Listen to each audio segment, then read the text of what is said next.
Welcome. This is Billy Earl, and this is Eastern Shore Politics.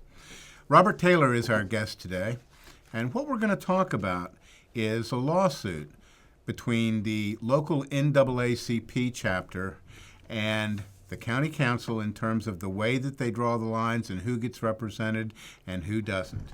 Bob, I want to thank you. I know you've done a lot of work on this, and we appreciate you coming by and educating us. Yeah, well, we had this cold weather, and I indoors for about a week, and I've always been interested in this case, and I had a chance to get into it. Well, it's fascinating. Give us a broad brush on this. Well, this, of course, was a case that was brought about a year ago, a little over a year ago, by the local county branch of the NAACP, with a lot of help from the ACLU, the Maryland ACLU, although the ACLU is not a party to the case. Right. And there are other plaintiffs, too, including I've got to read this, Council of African American Leaders. They're based in Pocomoke City, but I think it's more or less a statewide type organization. Right. Not real familiar with it, but in any event, all of this, I think we need to maybe put it in a little historical perspective. And this all results from what some people call the Civil Rights or the Civil War amendments to the Constitution back in late 1860s, 1870, after the Civil War. The 14th Amendment, which of course is getting a lot of publicity now, that's the Native Birthright Amendment. But the 15th was the one about voting rights. That was to ensure voting rights for all people, primarily, of course, then ex-slaves, African Americans. And more recently, that was in what they call Reconstruction, the Reconstruction period after the Civil War.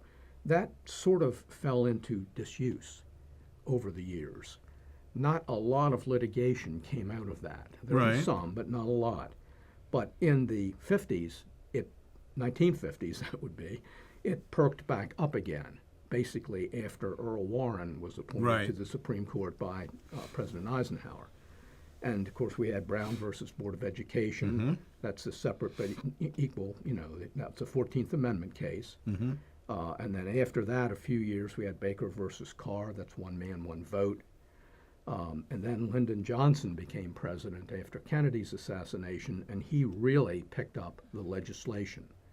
There was the Civil Rights Act of 1964, which is very significant, but more significant in terms of what we're talking about here. Voting Rights Act. Is the Voting Rights Act of 1965. Yeah.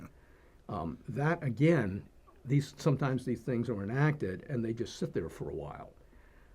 The Voting Rights Act was held by the courts, including the Supreme Court, I believe, that you had to prove that voting rights were being impaired, both the result that they were in fact being impaired, and secondly, that was the intention of whatever government body had imposed a procedure or a requirement. So there had to be an intention as well as an actual discrimination result. Okay. That was changed. They amended the act in the early 1980s to take away the intention requirement. Okay. So all you had to do was show a discriminatory result. And that's what's really opened the floodgates to a lot of local jurisdictions being forced, or just voluntarily in some cases, changing their zoning, their legislative structure. Many jurisdictions, including Wicomico County, for years had just all at-large council seats. Right. There were 5 districts, and it had been that way for quite a while. That was challenged by the NAACP. Pardon me, I'm wrong on that. That was originally challenged by the Department of Justice in the late 1980s. The county at that time more or less settled that litigation by changing to the system that we have now, which is 5 seats, 5 district seats. They kept those, and they added 2 at-large seats. So they're now 2 countywide and the 5. That has continued on until now. In 2013, the ACLU again approached the Department of Justice and said, look, this 5-2 system, let's call it that, it's just not working because in the at-large districts, blacks have not been elected. Right. And they sent a letter to Tom Perez. He was then the Assistant Attorney General Okay. under, I think it was Eric Holder and Barack Obama. That's right. Nothing happened. Don't know why, but Interesting. nothing ever came out of that. Okay. Well, it's continued on until now, and until December of 2023, when the NAACP, with helping from the ACLU, filed this current lawsuit that's currently pending, in which they are now asking the court to, I can read from the first amended complaint that was filed a little bit later. They want the court to declare that there has to be a, see if I can read it here. Yes. Mandating that all future elections in Wicomico County be conducted under a racially fair 7-district election plan. Mm-hmm. So essentially what they want is they want to take those 2 at-large seats and just kind of meld them in, Right. and you'd have 2 more districts. The districts would be smaller than they are now, Yep. of course.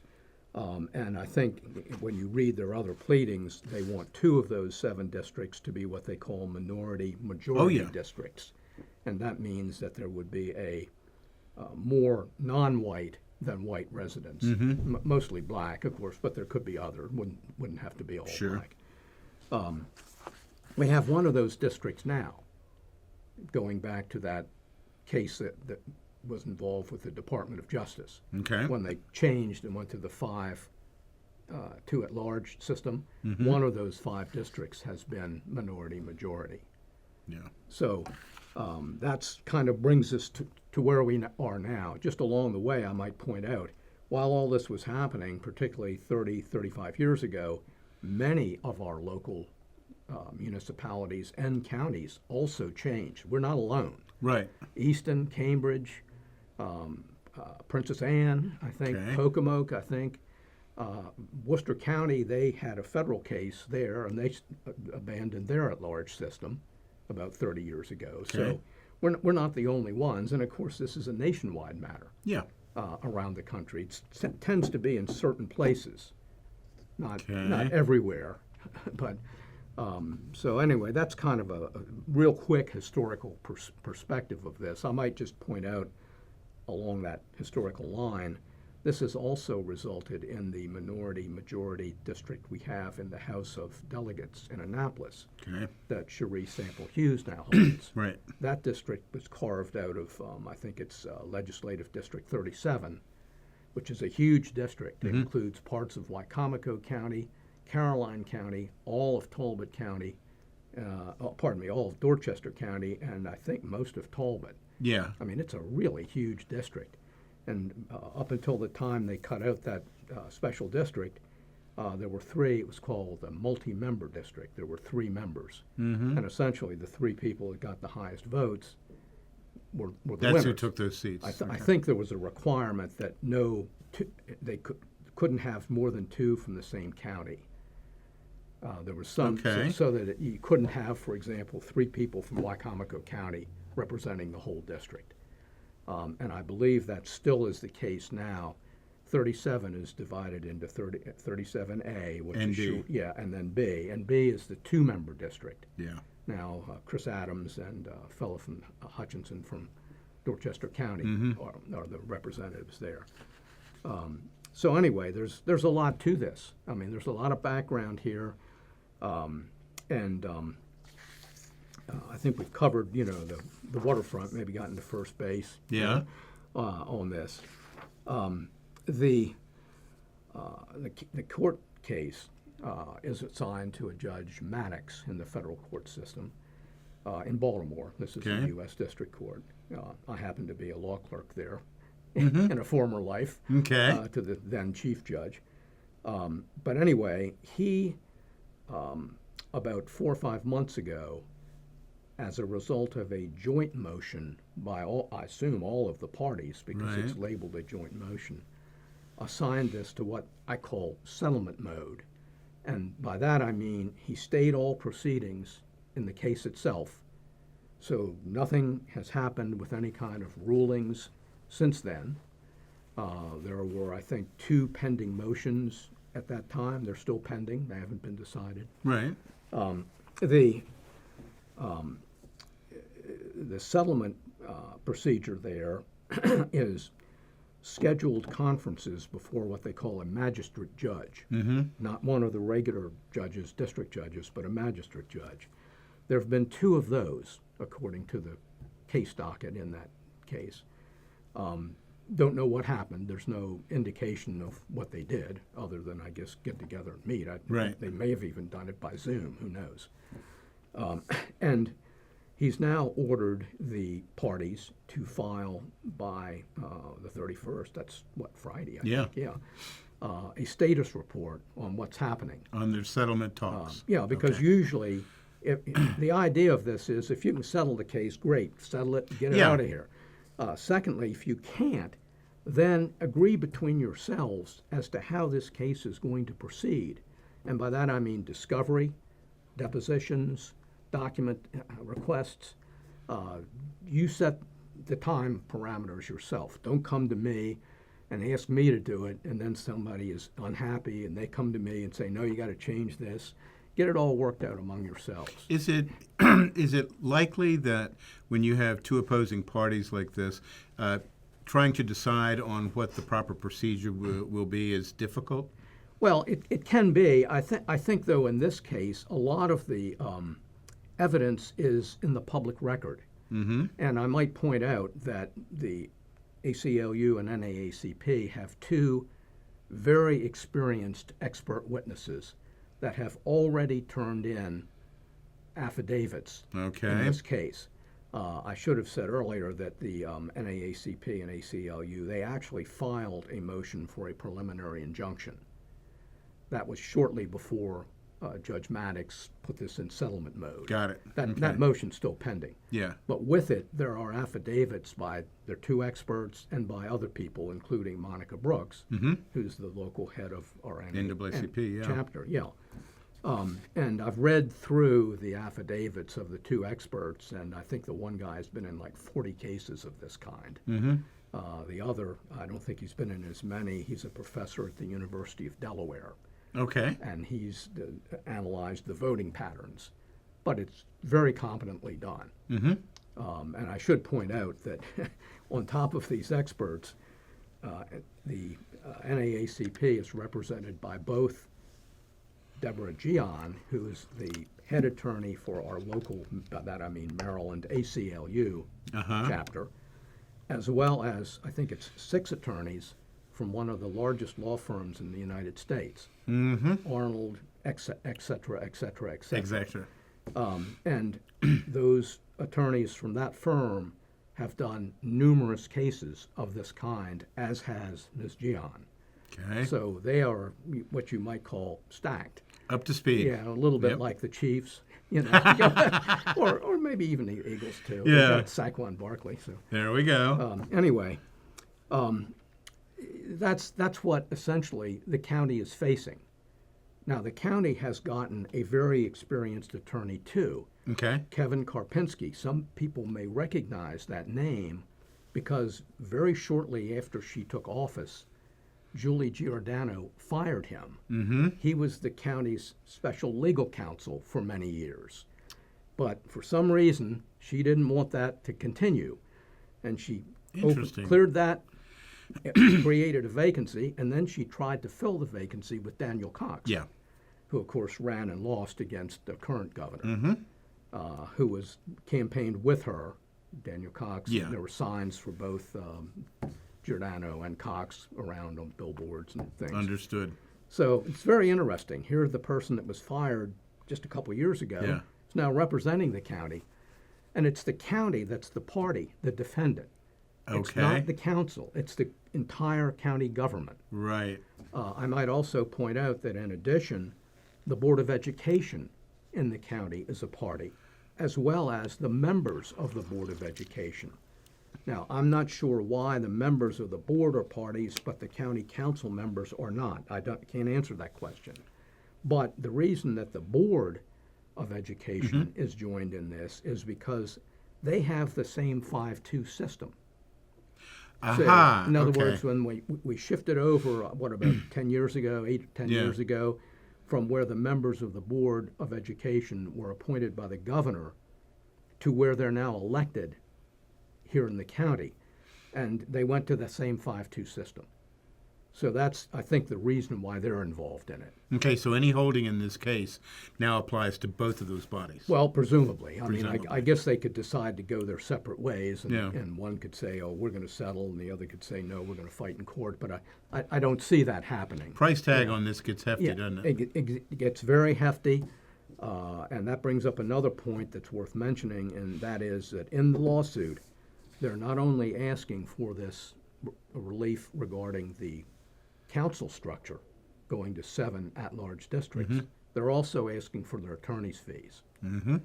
And getting back to the Federalsburg case last year, they also asked for attorney's fees in that case, and they've entered into a settlement agreement under which the town of Federalsburg will pay not to the NAACP, which was the plaintiff, but to the ACLU, which was essentially the helper, Mm-hmm. $260,000. Okay. It's staggered. It's over 5 years. It's not all at Yeah. once, but it's a total of 260, and that ain't hay. I mean, No, it's so- not, but it's enough to get the attention yeah. of the electeds in terms of Right. whether they want to roll the dice or not. Right, and I, just to pit in my stomach, been through some litigation where attorney's fees and other money was a factor. That oftentimes is the elephant in the room.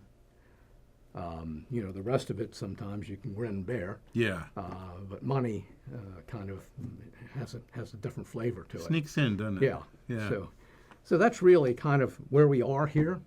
As I say, I think I've got just a premonition that we're pretty close to hearing some sort of a discussion in public, because the county council meetings have been closed and there's been no publicity. Right. But I think we're getting close to this point where there's going to be there's going to have to be some discussion, particularly if there's going to be money involved in any kind of a settlement. There should be, yeah. Yeah, right. Absolutely should be. So, Okay. Well, that was a terribly interesting and complicated and informative report on this, Bob. I do really want to thank you for that. there is one little trailer I could put in. It's Okay. very interesting. I was looking through Monica Brooks' affidavit. All right. I didn't realize this until she pointed it out in her affidavit. Ms. Giordano, this was before she was elected to the county council as county executive. She was a member of the most recent, what they call redistricting committee. After every 10-year census, Okay. because of the new data, they get together and decide whether the 5 districts, whether those lines have to be changed because of the one-man, one-vote rule. Right. In other words, the districts have to be about the same in terms of total population. Okay. I'm not talking race now, I'm just talking total heads. Yeah. And she was a member of that group. Some of the members at that time raised this issue about, well, we really need to have more than 5 districts. We need to have 7, et cetera, et cetera. We need to have another minority-majority district. Yeah. I haven't gone back and looked at the minutes yet, but according to Ms. Brooks' affidavit, they're called declarations now, she got into a discussion with the people that were promoting that. And it sounds like she was telling them, no, we don't need to do that. We don't need to do I that. can't swear to that right now, but Right. I don't think she would have mentioned it in her affidavit otherwise. Yeah. Been no point in it. I agree. Yeah. Well, it'll be interesting to see what the once somebody goes over the transcript, if there is such a thing there, to see exactly Yeah. what was said and done. Oh, the minutes are available. I just Okay. haven't looked at them yet. Okay. Bob, really want to thank you. Sure enough. This has been a discussion about a very important issue here in Wicomico County and the way we vote and who we vote for. And I really want to thank Bob Taylor for doing the homework on this and the heavy lifting and carrying the water on this. This has been Billy Earl with Eastern Shore Politics. Namaste. Boom. Okay.